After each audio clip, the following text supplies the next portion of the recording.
Hello student, I'm Preeti Hadda, assistant professor of history.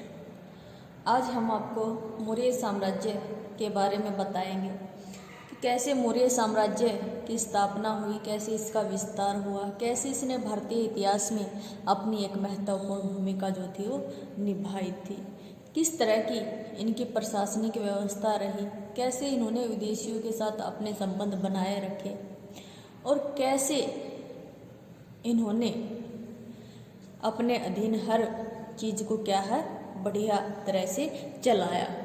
तो अगर मौर्य साम्राज्य की बात की जाए तो मौर्य साम्राज्य का जो संस्थापक रहा है उसका नाम रहा है चंद्रगुप्त मौर्य।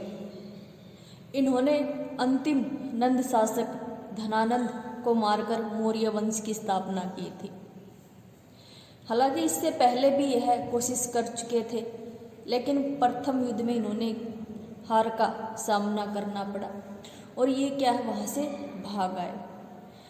जब ये वहाँ से भागे तो एक गांव में पहुँचे और गांव में जो घटना घटी उन्होंने इनके जीवन को ही परिवर्तित कर दिया।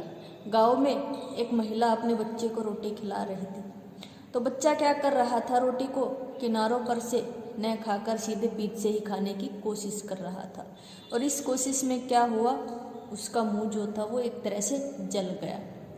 तब उस महिला ने कुछ शब्द कहे जिसका चंद्रगुप्त मौर्य पर बहुत अधिक प्रभाव पड़ा।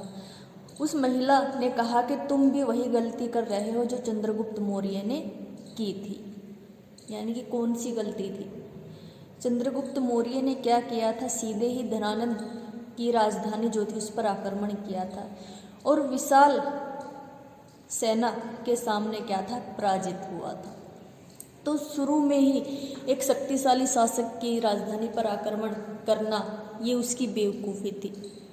यही से उसको प्रेरणा मिली और दोबारा उसने क्या किया, राजधानी पर आक्रमण न करके आसपास के क्षेत्रों को जीता और आसपास के क्षेत्रों को जीतकर उसके बाद राजधानी पर आक्रमण किया और धनानंद को पराजित करके क्या है मार दिया और मौर्य वंश की स्थापना उसके द्वारा की गई थी।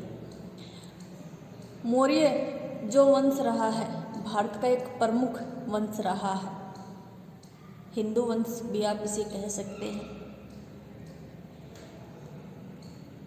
इसके विषय में जानकारी प्राप्त करने के लिए हमारे पास अनेक स्रोत उपलब्ध हैं जिनसे हमें मौर्य साम्राज्य के बारे में जानकारी मिलती है। तो कौन कौन से स्रोत हैं वो जिनसे हमें मौर्य साम्राज्य के बारे में जानकारी मिलती है?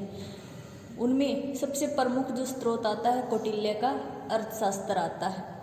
मैंने इसको प्रमुख कहा है, क्यों कहा है? क्योंकि कौटिल्य जो था वो चंद्रगुप्त मौर्य का प्रधानमंत्री रहा है, या ये कह लीजिए चंद्रगुप्त मौर्य को राजा बनाने में इन्होंने अपनी महत्वपूर्ण भूमिका जो थी निभाई थी। इसके बाद मैक्सथनीज की इंडिका, विशाखदत्त की मुद्रा राक्षस, रुद्रदामन का जूनागढ़ अभिलेख, बौद्ध ग्रंथ, जैन ग्रंथ, कथा सरित सागर सोमदेव द्वारा रचित, अशोक के अभिलेख, शिलालेख, सिक्के, इनसे हमें क्या है मौर्य साम्राज्य के बारे में पता चलता है। तो हम विस्तृत रूप से इनका अध्ययन करेंगे। तो बात की जाए अगर कौटिल्य द्वारा रचित पुस्तक की तो उसका नाम अर्थशास्त्र है। मौर्य का इतिहास जानने का सबसे प्रमुख साहित्यिक स्रोत जिनसे हमें मौर्यों के बारे में जानकारी मिलती है, उनकी शासन व्यवस्था के बारे में जानकारी मिलती है, शासकों के बारे में जानकारी मिलती है। तो कौटिल्य की अगर बात की जाए तो कौटिल्य को भारतीय इतिहास में अन्य नामों से भी जाना जाता है, जिसमें एक नाम विष्णुगुप्त है और दूसरा नाम चाणक्य है। चाणक्य नाम आते ही आपको समझ आ गया होगा कि राजनीति में प्रमुख भूमिका निभाने वाला व्यक्ति, जिसका क्या है उदाहरण भी दिया जाता है राजनीति के मामले में। तो कौटिल्य को अर्थशास्त्र, राजनीति और लोक प्रशासन का ज्ञानी माना जाता है और उनकी जो पुस्तक है अर्थशास्त्र वो राजनीति, लोक प्रशासन पर लिखी हुई प्रमुख पुस्तक है और इसी कारण से कौटिल्य को भारत का मैकावली भी कहा जाता है। जैसे मैकावली ने राजनीति पर पुस्तक लिखी थी दी प्रिंस, तो वैसे ही कौटिल्य ने अर्थशास्त्र लिखी है राजनीति पर, जिसमें राजनीति से संबंधित सभी बातों का क्या है उल्लेख किया गया है। तो अर्थशास्त्र में कुल 15 भाग, 180 उपभाग, 6000 श्लोक हैं और इसे अन्य पुरुष शैली में लिखा गया है, यानी कि थर्ड पर्सन शैली में इसको लिखा गया है।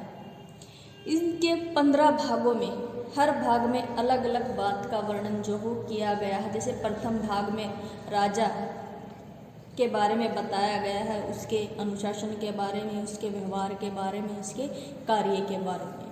दूसरे भाग में 26 जो अध्यक्ष रहे उनके बारे में बताया गया है, उनके विभाग, उनके कार्यों के बारे में। ऐसे ही तीसरे भाग में न्यायालयों के बारे में, दीवानी न्यायालय है उसके संगठन के बारे में बताया गया है।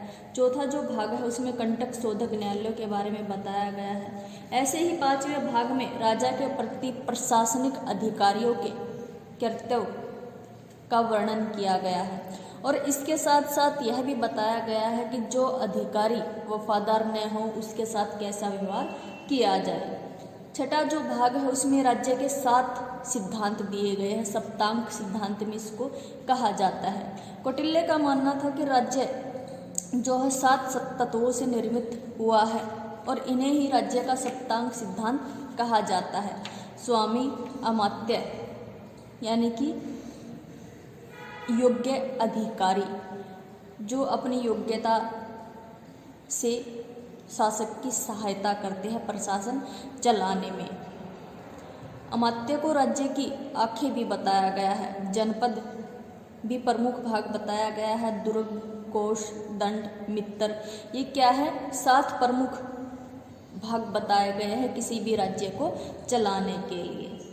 ऐसे ही 7वां जो भाग दिया गया है उसमें संधि, विग्रह, आसन, संशय, संधियों के बारे में बताया गया है। ऐसे ही 8वें भाग में राज्य के लिए जो दुर्गुण हैं उनका वर्णन किया गया है। 9वें भाग में दूसरे राज्यों पर आक्रमण करने के विभिन्न विचार दिए गए हैं। 10वां जो भाग है उसमें युद्ध संबंधी नीति का वर्णन किया गया है। 11वें भाग में मित्र राज्यों में आपसी फूट डालने के तरीके बताए गए हैं। ऐसे ही जो इसका 12वां भाग है अर्थशास्त्र का, उसमें कमजोर राजा द्वारा शक्तिशाली राजा से आक्रमण के बचाव जो है वो बताए गए हैं।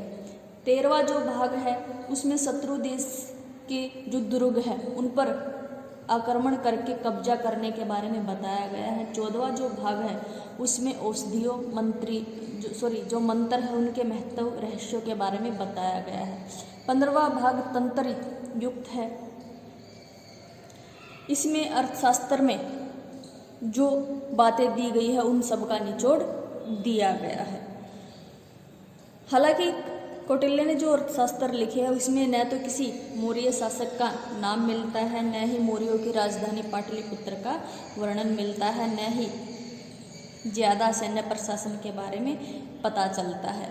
क्या है, यह जो पुस्तक है मुख्य रूप से राजनीति पर लिखी गई है, जिसमें राजनीति से संबंधित बातों को ही बताया गया है। दूसरा जो स्रोत है मौर्य साम्राज्य का इतिहास जानने का, वो मैगस्थनीज की इंडिका है, एक प्रमुख पुस्तक रही है।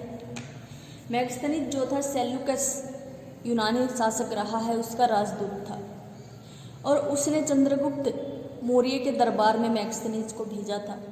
यह 1304 ईस्वी पूर्व से लेकर 299 ईस्वी पूर्व तक चंद्रगुप्त मौर्य के दरबार में रहा और चंद्रगुप्त मौर्य के दरबार में रहने के दौरान इसने जो भी मौर्य साम्राज्य के बारे में देखा या सुना उसको इसने अपनी पुस्तक जो इंडिका रही है उसमें लिखा। हालांकि यह पुस्तक अपने मूल रूप में उपलब्ध नहीं है, यानी कि मैगस्थनीज द्वारा लिखी गई जो इंडिका पुस्तक है वो अपने मूल रूप में अब नहीं मिलती, लेकिन इस पुस्तक की कुछ बातें बाद के जो यूनानी लेखक रहे उनकी पुस्तकों में मिलती है। इन यूनानी लेखकों में स्ट्रैबो, प्लिनी, प्लूटार्क, जस्टिन, डायोडोरस का नाम प्रमुख रूप से लिया जाता है, जिनकी पुस्तकों में हमें इंडिका के बारे में जानकारी मिलती है। तो मैगस्थनीज ने जो इंडिका लिखी उसमें चंद्रगुप्त को सेंट्रोपोटस कहा गया है और यह भी बताया गया है कि चंद्रगुप्त के जो अंगरक्षक थे उसमें महिलाएं मुख्य रूप से शामिल थी। पाटलिपुत्र का वर्णन किया गया है, पाटलिपुत्र के नगर प्रशासन का वर्णन किया गया है, सैन्य जो प्रशासन है उसका भी वर्णन किया गया है, भू राजस्व व्यवस्था का वर्णन किया गया है। इन सभी चीज़ों के बारे में क्या है मैक्सवेल ने विस्तृत रूप से अपनी पुस्तक में बताया है। सोने की खानों का वर्णन किया है जिससे मौर्य साम्राज्य को पर्याप्त रूप से सोना जो था वो मिलता रहता था। अगला जो स्रोत है हमारा वो है विशाखादत्त की मुद्रा राक्षस। इससे हमें चंद्रगुप्त मौर्य के प्रारंभिक जीवन के बारे में जानकारी मिलती है।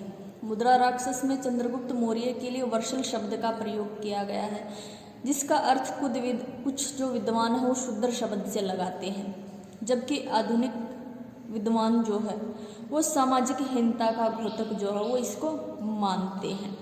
मुद्रा राक्षस में चंद्रगुप्त को धनानंद का पुत्र भी बताया गया है। ऐसे ही हमारा जो अगला स्रोत है वो है रुद्रदामन का जूनागढ़ अभिलेख, जिससे हमें मौर्य साम्राज्य के बारे में जानकारी मिलती है।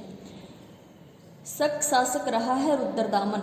150 ईस्वी में उसने जूनागढ़ अभिलेख जो था उसको बनवाया था और इस अभिलेख में हमें चंद्रगुप्त मौर्य, अशोक दोनों के बारे में ही जानकारी मिलती है और इसके साथ साथ हमें स्कंदगुप्त के बारे में भी जानकारी मिलती है, गुप्त जो शासक रहा। तो एक ही अभिलेख से हमें 4 शासकों के बारे में जानकारी मिलती है, चंद्रगुप्त मौर्य, अशोक, रुद्रदामन और स्कंदगुप्त। 4 शासकों ने एक ही कार्य किया था और वो कार्य था एक झील को बनवाना और उसकी मरम्मत करवाना। चंद्रगुप्त मौर्य ने अपने समय में सौराष्ट्र प्रांत में सुदर्शन झील का निर्माण करवाया था। उस समय यहाँ का जो प्रशासक रहा वो पुष्यगुप्त वैश्य रहा और उसी के नेतृत्व में इस झील का निर्माण करवाया गया था। अशोक के बारे में जानकारी मिलती है क्योंकि अशोक ने इस झील में जब दरारें आ गई थी तो प्रजा पर बिना कोई अतिरिक्त करवाए इन दरारों की क्या है मरम्मत करवाई थी। ऐसे ही रुद्रदामन ने भी इस झील की मरम्मत करवाई थी और ऐसे ही स्कंदगुप्त ने भी इस झील का पुनर्निर्माण करवाया था। तो इस एक ही अभिलेख से हमें 4 शासकों के बारे में जो है वो जानकारी मिलती है। इसके साथ साथ जो बौद्ध ग्रंथ है वो भी मौर्य साम्राज्य का इतिहास जो जानने के प्रमुख स्रोत हैं। बौद्ध जो ग्रंथ रहा है महावंश, उसमें बताया गया है कि कौटिल्य ने धनानंद का नाश करके चंद्रगुप्त मौर्य को जम्बूद्वीप का शासक बनाया था। यह चंद्रगुप्त मौर्य क्षत्रिय बताया गया है। ऐसे ही दिव्यवदान में भी बताया गया है कि बिंदुसार और अशोक क्षत्रिय रहे थे, अतः चंद्रगुप्त मौर्य भी क्षत्रिय रहा होगा। ऐसे ही जैन ग्रंथों से भी हमें मौर्य साम्राज्य के इतिहास के बारे में पता चलता है। जैन ग्रंथ परिशिष्ट पर्वन में चंद्रगुप्त मौर्य को मयूर पोषकों के सरदार की लड़की का पुत्र बताया गया है। तो इससे भी चंद्रगुप्त मौर्य की जो उत्पत्ति है वो क्षत्रिय सिद्ध होती है। ऐसे ही सोमदेव कृत कथा सरित सागर है जिससे हमें चंद्रगुप्त मौर्य और मौर्य साम्राज्य के बारे में पता चलता है।